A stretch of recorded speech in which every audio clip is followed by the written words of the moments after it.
A man named Kevin suddenly comes to in some alleyway. His face is battered, he doesn't remember how or when he got here, and how long he's been unconscious. Suddenly, he sees a stranger in front of him who introduces himself as Benefactor. The new acquaintance claims he can help him and offers the man a job. Kevin refuses, remembering he needs to go home to his wife. Then Benefactor explains that no accident occurred in this world. Calling the police is futile, and they have met far from the first time, because Kevin has shifted to another reality. Benefactor leads the man to a cafe where it seems everyone knows him. Waitress Tina escorts them to the chosen table, although she cannot hide her fear. After a tense conversation at the table, Kevin realizes that Benefactor is actually Satan. The devil mocks Kevin's faith in God, proposing to discuss his marriage when Tina brings the ordered dish. Benefactor orders her to sit next to them, forces her to eat a piece of food, though she is trembling, and continues the conversation about Kevin's wife, Molly, with whom he had argued in the morning over paying bills. The man doesn't remember this, so Benefactor clarifies that an incident looks different from different sides. Because for every choice made by a person, there are countless realities where the choice was different. A choice generates endless possibilities, and therefore realities. And everything a person can imagine in their mind exists somewhere and sometime. Therefore, there is a force that can transfer people between realities, swap people with doppelgangers from another planet Earth, shuffle them. That's precisely what Benefactor does. He has already replaced Kevin's wife, Molly, multiple times. The first time was when Kevin gave her a silly pendant, which Molly's copy threw away.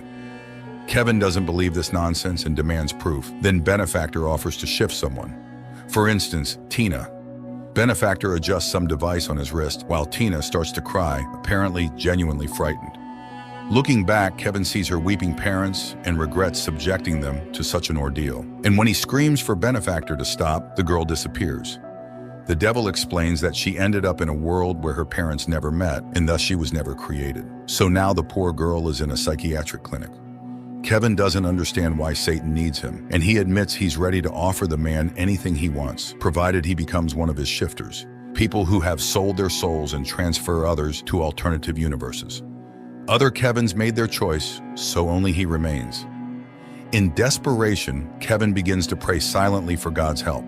Benefactor furiously screams, claiming he is undoubtedly better than God, and he will never leave Kevin alone. And the more furiously Benefactor curses, the more fervently Kevin prays until suddenly Satan disappears, leaving Kevin in this reality.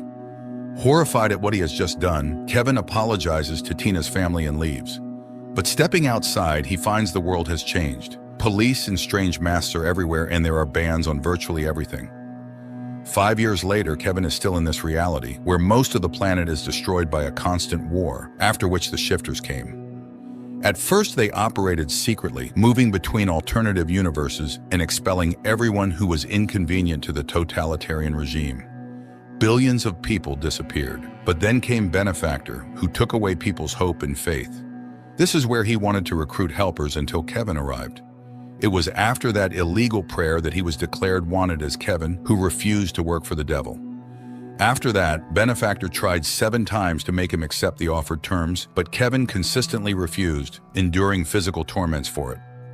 Kevin bandages his numerous abrasions, listening to the Vika Theater advertisement, where anyone can see their doppelganger from another reality, and pondering rumors that the shifters have left this world. No one knows who the shifters are, as they freely walk between worlds and can take any appearance. Kevin's great desire was to obtain their devices for moving between universes, which they wore on their wrists, because then he would have the opportunity to return to his own world. Meanwhile, he goes to work, where he has only one friend, Gabriel. After work, the man goes to the city gray slums, where the majority of the population lives. People here have nothing, not even hope. Kevin tries to do what he can and help whomever he can.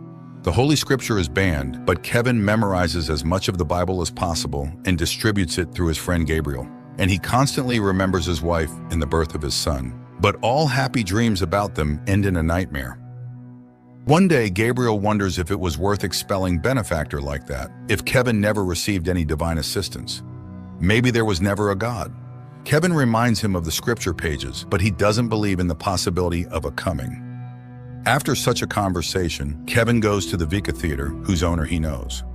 Russo has been unsuccessfully searching for his lost cat for a long time and is not very happy about the man's arrival, but still allows him to participate in the session.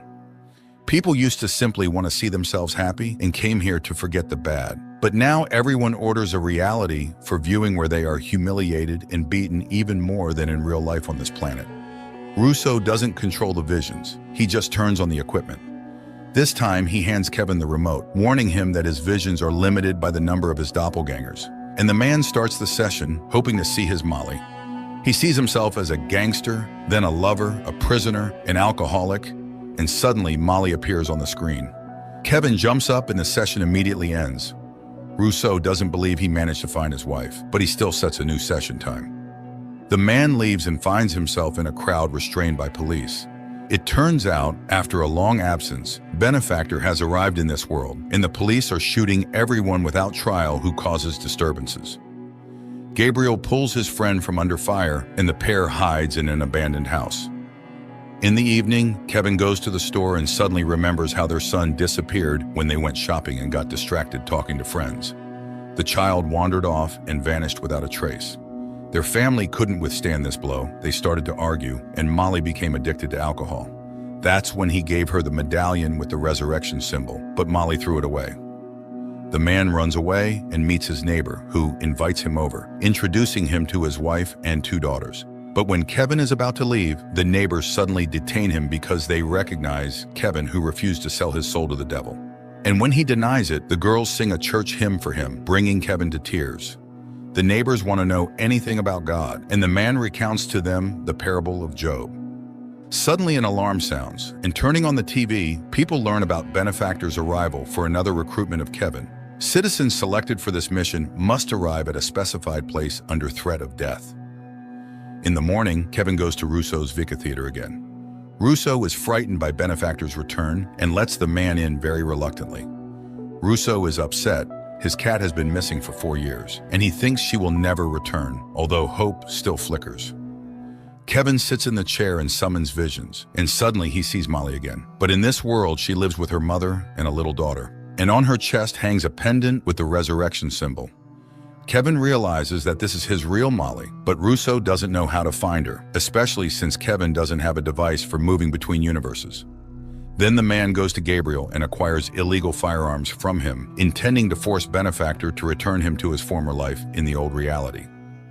The next day he sees Benefactor recruiting another newbie in a cafe, but the street is cordoned off and it's impossible to get closer. Waiting until the police are distracted by a fight, Kevin runs into the cafe, but upon bursting inside, he finds himself in his room.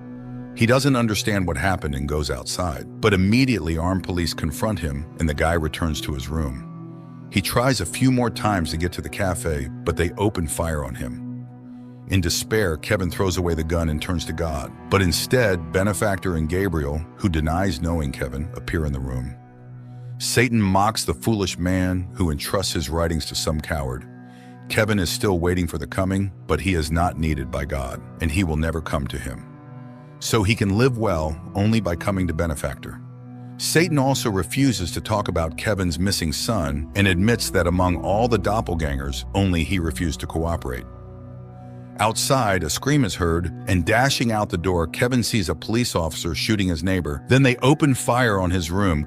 Kevin falls, dropping Gabriel, but the friend is already dead. And then Kevin sees on his hand the device for moving between universes and realizes that he has been one of Benefactor's minions all this time. He removes the device and instantly shifts to another reality, but around him is a desert. Kevin activates the device again and falls into a lake, emerging from which he again realizes that this is not his world. And again, he activates the device. In one of the realities, he ends up in a psychiatric clinic where several shifters with Gabriel's face greet him. He tries to run away from them, but they open fire. Kevin hides, and in one of the rooms, he suddenly sees Tina, who recognizes the man and asks to be returned home to her family. He activates the device for moving again and finds himself in the home of his doppelganger, who accepted Benefactor's offer. Recognizing Kevin, who refused to sell his soul, the doppelganger points a gun at him and tries to take the device. But Kevin manages to shift back to his bullet-riddled apartment. Kevin sees his neighbor being taken away by an ambulance as passersby recognize him. the man has to run to Russo's Vika Theater. He sits in the chair, finds Molly, and enters the coordinates of her reality into his device. And immediately he finds himself in a large store where his wife is walking with friends. He cries from happiness at seeing her, but the woman reminds him that the collapse of their marriage was initiated by him. She has found someone else and is happy. Then he sees his pendant and admits that he believes in the possibility of restoring their past relationship. Suddenly, Benefactor returns Kevin to the totalitarian universe in Russo's Vika Theater, and right there next to him is Tina. Satan shows Kevin Molly crying after their meeting and reminds him that he can still bring her back. But in the corner, a broken Tina is weeping, and only Kevin can decide whom and where to return. Benefactor delivers a speech about God, who always lies, promising but fulfilling nothing and allowing such terrible things to be done to people. And suddenly Russo hears the meowing of his cat. She has indeed returned. Kevin laughs at this and remembers all the good that exists in this world, and he decides to give Tina back her life, foregoing personal happiness. Tina's parents embrace their newly found daughter, and Benefactor grabs a gun and points it at Kevin, but as soon as Kevin forgoes personal temptations, that is, frees himself from the shackles of Satan who eternally tempts people, he is instantly transferred to a reality where Molly is a nurse and a single mother whom he had seen before. He strikes up a conversation, repeating their first meeting, and they fall in love and marry again. He accepts her daughter as his own and later plays with their newborn son. In the epilogue, Kevin says that although this is not his universe, it is now his home, where he has received twice as much as he lost.